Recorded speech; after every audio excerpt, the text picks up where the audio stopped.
আমি আপনাদের একটা শকিং স্ট্যাট বলি। অন অ্যাভারেজ একজন বাংলাদেশি প্রবাসী প্রত্যেক মাসে দেশে কত টাকা পাঠায় জানেন? $203। এখন এই নাম্বারটা ভালো নাকি খারাপ এটা বোঝার জন্য আমাদের আশপাশের কম্পিটিশনগুলোর দিকে তাকাতে হবে। একজন ইন্ডিয়ান প্রত্যেক মাসে তার দেশে অন অ্যাভারেজ $400 পাঠায়। একজন পাকিস্তানি অন অ্যাভারেজ প্রত্যেক মাসে তার দেশে $275 পাঠায়, আমাদের থেকে $75 বেশি। এবং একজন ফিলিপিনের মানুষ প্রত্যেক মাসে তার দেশে $564 পর্যন্ত পাঠায়, যেটা অলমোস্ট আমাদের 3 গুণ। কথা হইল আমরা কেন সবার থেকে কম? আমাদের মধ্যে এমন কি নাই বা আমরা কি অ্যাকচুয়ালি ঠিকমতো করি নাই যেই কারণে অন্যান্য দেশের মানুষজন, এবং এমন না যে অনেক আধুনিক বিশ্বের মানুষজন, ইন্ডিয়ার মানুষ, পাকিস্তানের মানুষ, ফিলিপিনের মানুষ, এরা আমাদের 1.5 গুণ, 2 গুণ, কখনো কখনো 3 গুণ বেশি পরিমাণ টাকাও পাঠাতে পারছে তার নিজের দেশে মাইগ্রেন্ট ওয়ার্কার হিসেবে। এই সমস্যাটা না অনেক গভীর, এবং আমি মাইগ্রেন্ট ওয়ার্কারদের নিয়ে অন্য ভিডিওটা বানানোর পরে আপনারা অনেকেই বলেছিলেন এই সমস্যাটার ভিতরে আর একটু ডিপে যেয়ে আপনাদের সাথে কথা বলতে, যে কারণে আজকের ভিডিওটা বানানো। আপনি যদি মেয়েদের হিসাব করেন তাহলে অবস্থা আরও ভয়ঙ্কর। আমাদের মেয়ে মাইগ্রেন্ট ওয়ার্কার যারা আছেন তাদের অ্যাকচুয়ালি দেশে টাকা পাঠানোর অ্যামাউন্টটা আশপাশের দেশের মেয়ে মাইগ্রেন্ট ওয়ার্কারদের সাথে যদি কম্পেয়ার করি অনেক ক্ষেত্রে হাফেরও কম। মানে হইল আমাদের ছেলে মাইগ্রেন্ট ওয়ার্কাররা তো নিগৃহীত হই, সবচেয়ে কম ওয়েজ পাই, মেয়ে ওয়ার্কাররা তার থেকেও 50% কম পায় কম্পেয়ার টু আমাদের আশপাশের নেইবারিং কান্ট্রির মেয়ে ওয়ার্কাররা। আমরা কি করতে পারতেছি না যেগুলো এই আশপাশের দেশ করতে পারতেছে, এই লিস্ট যদি আপনি করতে বসেন, এই লিস্ট খুব একটা বড় না, এবং মাত্র কয়েকটা জিনিস যদি ঠিক করা যায় তাহলে আমরাও এই লিস্টে একদম উপরের দিকে উঠে যেতে পারি। আপনাদের আমি একটু মাইগ্রেন্ট ওয়ার্কারদের ইতিহাসটা বলি। যদিও ইন্ডিয়া পাকিস্তান তো পুরানো দেশ, তাই না? ইন্ডিয়া পাকিস্তান ডিভিশন যদি 47-এর পর থেকে আপনি ধরেন, আমাদের অনেক পুরান দেশ এই দুইটা।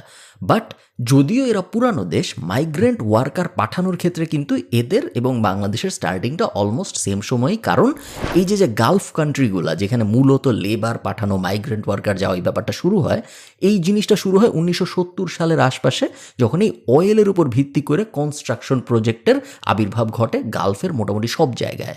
যখন 70-এর দশকে মিডল ইস্টের তেলের ইকোনমি বুম করা শুরু করলো, তখন মিডল ইস্টের মানুষ দরকার হলো, এবং মানুষ যখন এদের দরকার হলো, মেইনলি দরকার হলো কনস্ট্রাকশনের কাজের জন্য এবং কনস্ট্রাকশনের রিলেটেড কাজের জন্য।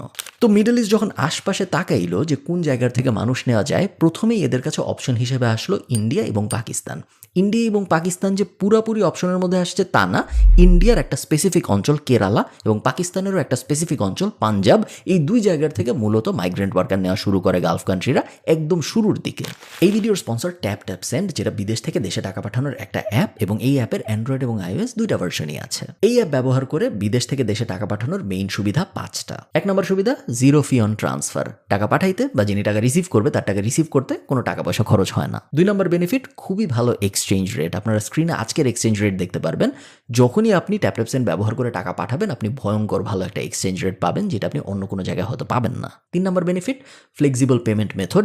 আপনি যাকে টাকা পাঠাচ্ছেন তার বিকাশে, তার নগদে, তার ব্যাঙ্ক অ্যাকাউন্টের ভিতরে কোনো পিন ব্যবহার করে অনেক উপায়ে আপনি তাকে টাকাটা পাঠাইতে পারবেন। আপনি অ্যাপের ভেতরে গেলেই দেখবেন টাকা পাঠানোর এবং টাকা রিসিভ করতে তার অ্যাকচুয়ালি কোনো সমস্যা হয় না। 4 নম্বর বেনিফিট, খুবই ভালো ট্রান্সফার স্পিড। এমন না যে আমি আজকে টাকা পাঠাইলাম তারপরে সে 18 দিন পরে যে টাকা পাইলো, এমন না, সে খুবই তাড়াতাড়ি টাকাটা পেয়ে যায়, যেটা খুব বড় একটা মেন্টাল পিস বলে আমার মনে হয়। UK, USA, Europe, Canada, UAE এবং অস্ট্রেলিয়া, এই 6 জায়গায় এই মুহূর্তে আপনি ট্যাপ-সেন্ড ব্যবহার করতে পারবেন। এবং আপনি যদি আমার কুপনটা KF ব্যবহার করেন, তাহলে আপনি যখন প্রথমবার টাকা পাঠাবেন তখন আপনি যাকে টাকা পাঠাচ্ছেন সে 10 ক্রেডিট এক্সট্রা পাবে।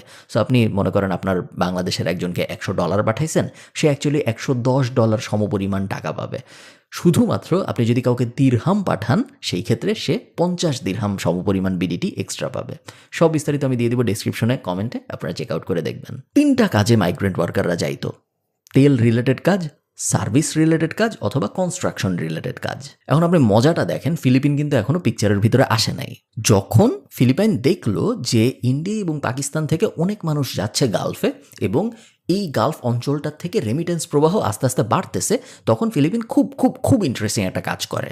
ফিলিপিনের ওই সময় একটা প্রেসিডেন্ট ছিল, প্রেসিডেন্ট মার্কোস নাম। সে 1974 সালে একটা লেবার পলিসি পাবলিশ করে, লেবার অ্যাক্ট অফ ফিলিপিন বলে, এবং এই জিনিস ছিল খুব রেভলিউশনারি। ফিলিপিনের আজকে পর্যন্ত যত এরকম ল বা রুল পাবলিশ হয়েছে তার মধ্যে এটাকে একদম উপরের দিকে রাখা হয়, এবং পুরা দুনিয়ায় মাইগ্রেন্ট ওয়ার্কারদের জন্য যেসব পলিসি পাবলিশ হয়েছে সেটার মধ্যে এটা অন্যতম। এই স্ট্র্যাটেজিটা নিয়ে আমরা একটু পরে কথা বলবো, বাট আমরা আবার একটু পিছনে ফেরত যাই। বাংলাদেশ মাইগ্রেন্ট ওয়ার্কার পাঠানো শুরু করে 1976 সালে, মোটামুটি যখন already India, Pakistan, China, Philippines এবং আশপাশের যত ছোট ছোট দেশ আছে, শ্রীলঙ্কা ফর এক্সাম্পল, এরা সবাই অলরেডি পাঠানো শুরু করে দিছে। প্রশ্ন আসতে পারে, বাংলাদেশ এত দেরি করে মাইগ্রেন্ট ওয়ার্কার পাঠানো শুরু করলো কেন? সমস্যাটা কি ছিল? এখানে বাংলাদেশকে একটা বেনিফিট অফ ডাউট আমি দিব, কারণ মাত্র 5 বছরের পুরানো দেশ। 71-এ স্বাধীন হয়েছে, 76-এ পাঠানো শুরু করছে মাইগ্রেন্ট ওয়ার্কার। সো এমন না যে অনেক দেরি করে শুরু করছে। হ্যাঁ, কম্পেয়ার টু নেইবারিং কান্ট্রিজ অনেক পরে শুরু করেছে, বাট নতুন দেশ, অনেক ধরনের সমস্যা থাকে, বেনিফিট অফ ডাউট দেওয়া যায়। সমস্যাটা হয়েছে অন্য জায়গায়। আমরা জানি মাইগ্রেন্ট ওয়ার্কারদের দুনিয়ায় দুই ধরনের, বা জেনারেলি যদি আপনি চিন্তা করেন, ওয়ার্কারদের দুনিয়ায় দুই ধরনের ওয়ার্ক হয়। এক ধরনের ওয়ার্ককে আমরা বলি ব্লু কলার ওয়ার্ক, আরেক ধরনের ওয়ার্ককে আমরা বলি হোয়াইট কলার ওয়ার্ক। জাস্ট কাজের ধরনের উপর ভিত্তি করে এই ব্লু কলার এবং হোয়াইট কলার ব্যাপারটা করা হয়েছে। ব্লু কলার সাধারণত কায়িক শ্রম বেশি, কথা কম, ম্যানেজারিয়াল রোল কম, এই ধরনের কাজগুলোকে বোঝায়। এবং হোয়াইট কলার সাধারণত সিইও, ম্যানেজমেন্ট, হায়ার লেভেল, এই ধরনের জিনিসপত্রকে বোঝায়। বাংলাদেশ যেহেতু একটু দেরি করে শুরু করছে, সমস্যা যেটা হয়, বাংলাদেশ যখন লেবার মার্কেটে প্রবেশ করে, বাংলাদেশ দেখে যে ইন্ডিয়া এবং পাকিস্তান অলরেডি হোয়াইট কলার ইকোনমির বেশিরভাগ নিয়ে ফেলছে এবং বাংলাদেশের জন্য ব্লু কলার ছাড়া তেমন কিছু নাই। এই সেম প্রবলেম বাংলাদেশের সাথে সাথে ফিলিপিনেরও হয়, কিন্তু ওই যে একটার কথা বললাম, ওই কারণে ফিলিপিনের অবস্থা হয়ে যায় অন্যরকম। ফিলিপিনের সরকার খুব যত্ন করে পলিসি বানায়, এই জিনিসটা আবিষ্কার করে যে নার্সিং বলেন বা সার্ভিস ইন্ডাস্ট্রি বলেন বা হসপিটালিটি ইন্ডাস্ট্রি বলেন, এই ইন্ডাস্ট্রিগুলো এমন এমন মানুষ দরকার যাদের দুইটা জিনিস আছে। এক নম্বর হইল ডোমেইন নলেজ। হসপিটালিটিতে যে কেউ যায় হঠাৎ করে কাজ শুরু করতে পারে না, ট্রেনিংয়ের দরকার হয়, 2 বছর, 5 বছর, 7 বছরের এক্সপিরিয়েন্সের দরকার হয়। একইভাবে ডোমেইন নলেজ যদি আমরা বাদ দেই, আরেকটা যে স্পেসিফিক নলেজ সব ফিল্ডে দরকার হয়, সেটা হলো ইংরেজি বলার নলেজ। সো ফিলিপিন যদিও দেরি করে প্রবেশ করছে এই লেবার মার্কেটের ভিতরে, বাট ওরা বলে যে না ভাই, কোনো সমস্যা নেই, আমরা দেরি করছি ঠিক আছে, বাট আমরা আমাদের যে মাইগ্রেন্ট ওয়ার্কাররা যাবে তাদের ইংলিশ অনেক স্ট্রং করব এবং তাদেরকে ডোমেইন নলেজে এক্সপার্ট বানাবো। 10 বছরের মধ্যে দেখা যায় সিচুয়েশন পুরো ওলটপালট। একজন ফিলিপিনের মানুষ রেস্টুরেন্টের ম্যানেজার হিসেবে কাজ শুরু করতেছে, সেম রেস্টুরেন্টেই একজন লেবার হিসেবে জয়েন করতেছে, একজন ক্লিনার হিসেবে জয়েন করতেছে বাংলাদেশের একজন মানুষ। এর মধ্যে আরেকটা ভয়ঙ্কর ব্যাপার ঘটে, যখন এই আরব দেশগুলো বোঝা শুরু করে, যেহেতু 10 বছরের মতো হয়ে যাচ্ছে, 70 থেকে শুরু করে 80-র দশকে চলে আসছি আমরা, যখন এরা বোঝা শুরু করে যে কোন দেশের মাইগ্রেন্ট ওয়ার্কাররা মোটামুটি কেমন কোয়ালিটির, তখন এই আরব দেশগুলা কান্ট্রি ধরে ধরে মিনিমাম ওয়েজ সেট করে দেওয়া শুরু করে। এবং যেহেতু এই 10 বছরে দেখা গেছে যে বাংলাদেশের ওয়ার্কাররা সবচেয়ে খারাপ ওয়ার্কারগুলোর মধ্যে একটা, ওয়ার্কারদের দোষ না, পলিসির দোষ, কারণ বাংলাদেশের ওয়ার্কাররা অ্যাকচুয়ালি কিছু পারেই না। তাদেরকে একদম কোনো ধরনের স্কিল ছাড়া, কোনো ধরনের নলেজ ছাড়া, কোনো ধরনের ডোমেন এক্সপার্টিস ছাড়া, কথা বলতে পারার এবিলিটিও ছাড়া পাঠিয়ে দেওয়া হয়েছে এবং তারা নিজেরাও গেছে। সো যখন দেখে এই গালফের দেশগুলো যে এইরকম একটা অবস্থা, তখন দেশ ধরে ধরে ওরা মিনিমাম ওয়েজ ঠিক করে দেয় এবং বাংলাদেশের মিনিমাম ওয়েজ হয় সবচেয়ে কম। সৌদি আরব প্রথমে মিনিমাম ওয়েজ ঠিক করে এবং সৌদি আরব বলে একজন ফিলিপিনের ওয়ার্কার যদি তুমি নাও তাহলে মিনিমাম ওয়েজ হবে মাসে $400 এবং বাংলাদেশের ক্ষেত্রে এটা হবে মিনিমাম $100। লং টার্মে ক্ষতিটা কি হইলো দেখেন, বাংলাদেশে কি ভালো স্কিল্ড মানুষ ছিল না? কম ছিল ফিলিপিনের থেকে বা ইন্ডিয়ার থেকে বা পাকিস্তানের থেকে, বাট ছিল। বাট এখন যেহেতু দেশ ধরে ধরে মিনিমাম ওয়েজ সেট করে দেওয়া হয়েছে, বাংলাদেশের হসপিটালিটি ইন্ডাস্ট্রির বা নার্সিং ইন্ডাস্ট্রির একটা স্কিল্ড মানুষও যদি যায় সৌদি আরবে বা দুবাইয়ে কাজ করতে, তার ওই $100 থেকেই শুরু করতে হবে। একই জিনিস উল্টা করে যদি আপনি চিন্তা করেন, ফিলিপিনে কি বাজে স্কিলের মানুষ নাই? আছে, কিন্তু ফিলিপিনের বাজে স্কিলের মানুষও যদি যায় সেম ইন্ডাস্ট্রিতে সেম কাজে, তার মিনিমাম ওয়েজ শুরু হবে $400 প্রতি মাস থেকে। এই যে আমরা হতাশার একটা জার্নির মধ্যে পড়লাম, গত 40 বছরে এই জার্নির তেমন কোনো ইম্প্রুভমেন্ট হয় নাই। ফিলিপিনের মডেলটা থেকে আমাদের অ্যাকচুয়ালি অনেক কিছু শেখার আছে, কারণ এটা খুব একটা কমপ্লিকেটেড মডেল না যেটা আমরা রেপ্লিকেট করতে পারবো না। Migrant worker and overseas act 1995-এর মূল বিষয়টাই হইল ফিলিপিন গভর্নমেন্ট এইটা নিশ্চিত করছে যে ভাই, তুমি যেই দেশে মন চায় কাজ করতে যাও, কোনো সমস্যা নেই, আমরা সব করতেছি তোমাকে ওই দেশে স্কিল্ড ওয়েতে যে কাজ করার জন্য, এবং ওই কাজ করতে যেয়ে তোমার যদি কোনো ঝামেলা হয় তাহলে ফিলিপিন গভর্নমেন্ট তোমার দায়িত্বটা নিবে। লিগাল সাপোর্ট যদি লাগে, বিদেশে যদি কোনো বিপদ হয়, কোনো ধরনের হসপিটাল এমার্জেন্সি যদি হয়, সব ক্ষেত্রেই কিন্তু ফিলিপিন গভর্নমেন্ট ওই মাইগ্রেন্ট ওয়ার্কারের দায়িত্ব নেয়, যেটা বাংলাদেশ নেয় না।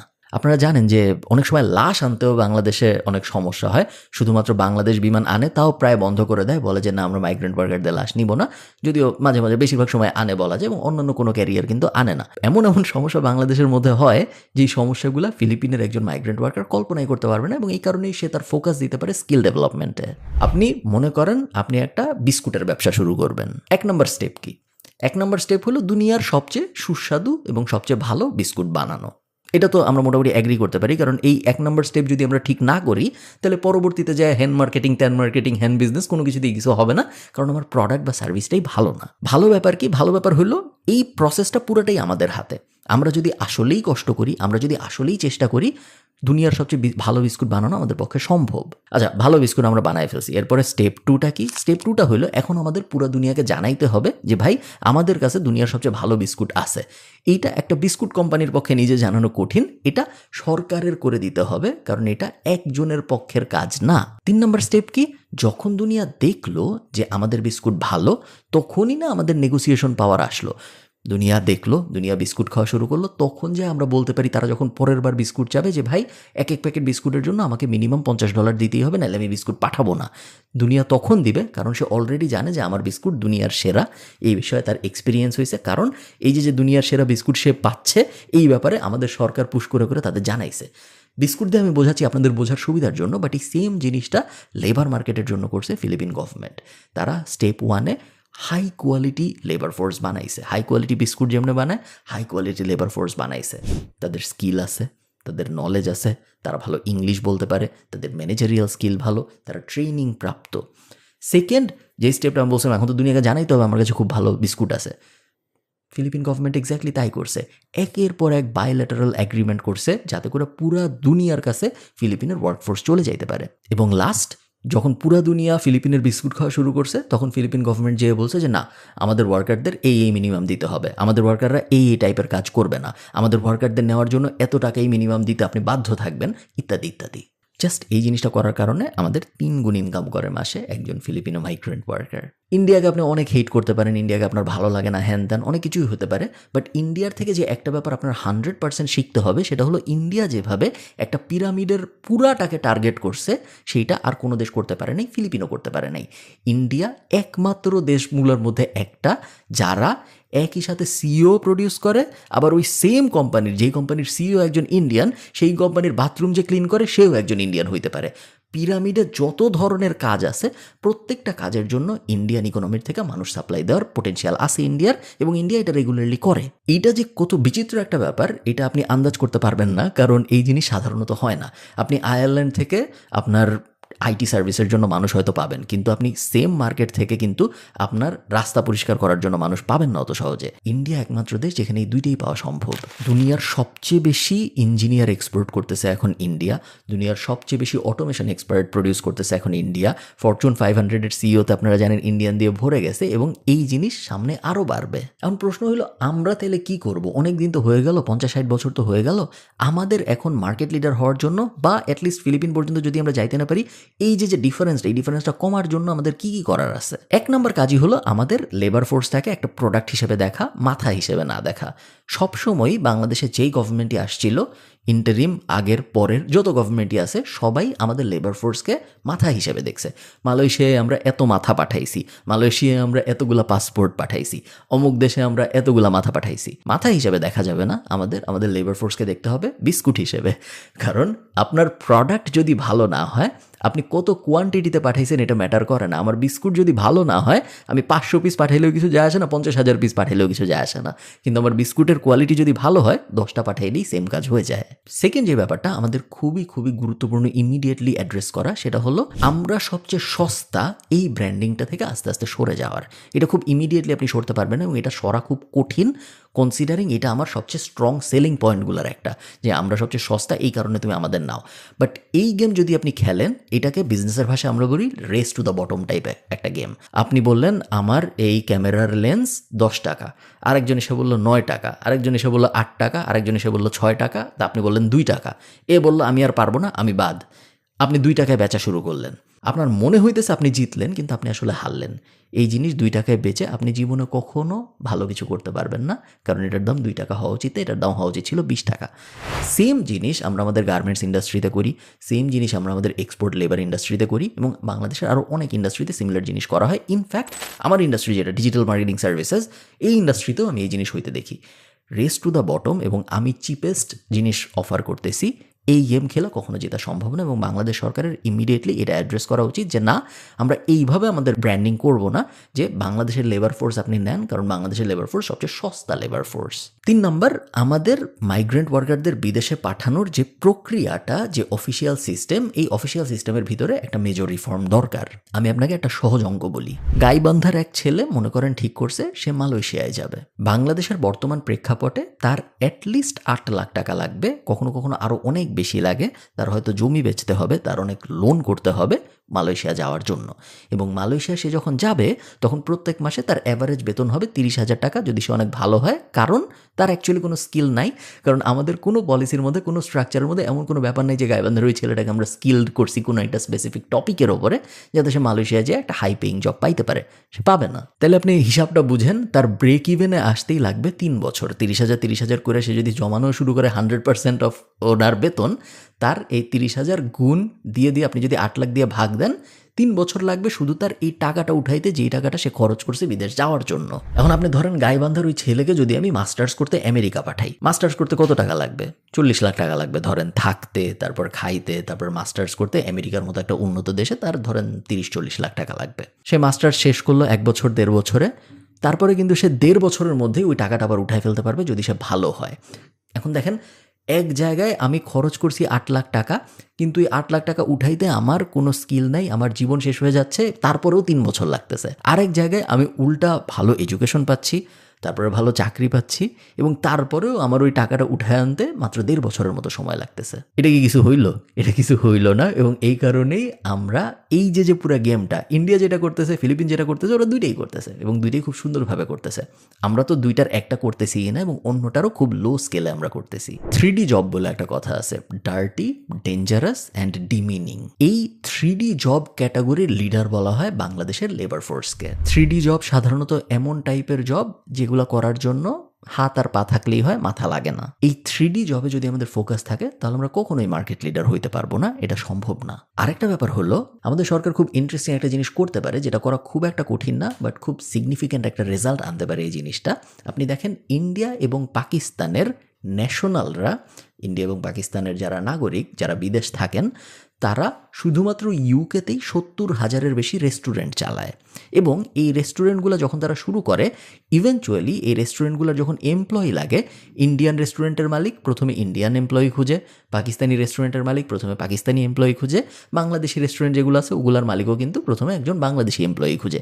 ন্যাচারাল, এটাই হওয়ার কথা। এখন আপনি জিনিসটা উল্টা করে চিন্তা করেন, যদি আপনি বাংলাদেশের যে বিশাল লেবার ফোর্স বা বাংলাদেশের যে বিশাল প্রবাসীরা 1 কোটির কাছাকাছি বিদেশ থাকে, তাদের যদি আপনি বিজনেস এনাবল করতে হেল্প করেন, তাদের যদি আপনি একটা বিজনেস শুরু করতে হেল্প করেন, 5 বছর পরে যায় এই মানুষগুলো কিন্তু হায়ার করবে, এবং এই মানুষগুলো যখন হায়ার করবে, এরা বাংলাদেশি হায়ার করবে প্রথমে। শুধু যে আপনার সবাইকে নতুন বিজনেস শুরু করতে হেল্প করতে হবে তা না, কারণ সবাই তো বিজনেস শুরু করতে চায় না। বাংলাদেশ সরকার খুব সহজেই চাইলে একটা লিস্ট করতে পারে যে কোন কোন বাংলাদেশি ন্যাশনালের কোন কোন দেশে বিজনেস আছে এবং কী বিজনেস আছে, এবং তারপরে বাংলাদেশ সরকার তাদের সাথে যোগাযোগ করে বলতেই পারে যে ভাই, আপনার তো একটা বিজনেস আছে সুইডেনে, আপনি তো এই সুইডেনের ট্যাক্সি ক্যাবের এই জিনিসের মালিক, আপনি 2টা বাংলাদেশি ওয়ার্কার নেন। আপনি যদি 2টা বাংলাদেশি ওয়ার্কার নেন, তাহলে বাংলাদেশে আপনি এই 18টা বেনিফিট পাবেন। এই জিনিস করা খুব একটা কঠিন না, এবং এই জিনিস খুব সহজেই আমাদেরকে পাকিস্তানের উপরে তো ইমিডিয়েটলি নিয়ে যাবে। পাকিস্তান আর আমাদের গ্যাপ অত বেশি নাই মুহূর্তে, বাট ইন্ডিয়ারও খুব কাছাকাছি নিয়ে যাবে বলে আমার মনে হয়। আমাদের জাস্ট একটা স্ট্রং টিম দরকার, যারা ট্র্যাডিশনাল পদ্ধতিতে না ভেবে একটু নতুন পদ্ধতিতে ভাববে। কারণ ট্র্যাডিশনাল পদ্ধতিতে 50-55 বছর চলার কারণে আমাদের খুব আহামরি উন্নতি হয়েছে এরকম বলা যাবে না। এই তো এই ব্যাপারগুলো অনেকেই আপনারা জানতে চেয়েছিলেন আমাদের গত ভিডিওটার পরে, এই কারণে আমি স্পেশাল ভিডিওটা বানালাম। আমি সাধারণত এক টপিকে এত কাছাকাছি সময় 2টা ভিডিও বানাই না, বাট এত প্রবাসী মানুষ আমাকে রিকোয়েস্ট করেছিলেন, আমার এই ভিডিওটা বানাইতেই হইল। ভালো থাকেন সবাই, সবার সাথে আমার কথা হবে পরের কোনো একটা ভিডিওতে। টাটা।